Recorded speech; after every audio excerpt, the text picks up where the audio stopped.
If you're seeing a GoDaddy Error 400, don't worry. This is usually something simple in your browser, connection, or settings. And in this video, I'll walk you through the fastest fixes step by step. By the end, you'll know how to refresh the page, check your internet connection, disable browser extensions, clear your cache, try a different browser, and turn off your VPN if needed. If this video helps, make sure to hit like and subscribe for more quick tech fixes like this. Let's jump right in. First, start with the easiest fix: refresh the page. Sometimes a GoDaddy 400 error happens because the request didn't load properly the first time, so just click the refresh button in your browser, or use the keyboard shortcut to reload the page. If the error was temporary, this may solve it immediately. If that doesn't work, the next thing to check is your internet speed. A weak or unstable connection can sometimes trigger loading and request errors like this. Open a new tab, search for Speed Test in your browser, and run a speed test using any trusted tool. Pay attention to both your download speed and whether the connection feels stable. If your internet is slow or dropping out, restart your router, reconnect to Wi-Fi, or switch to a more stable network before trying GoDaddy again. Now let's move to browser extensions. Sometimes ad blockers, privacy tools, or other extensions can interfere with website requests and cause a 400 error. To test this, open your browser menu by clicking the three dots in the top corner. Then go to Extensions and choose Manage Extensions.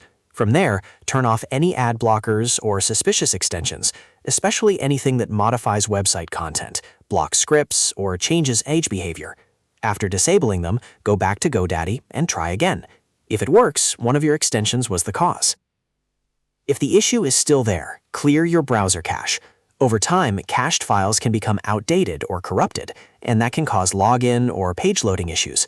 Open the browser menu again, go to Delete Browsing Data, and look for Cached Images and Files.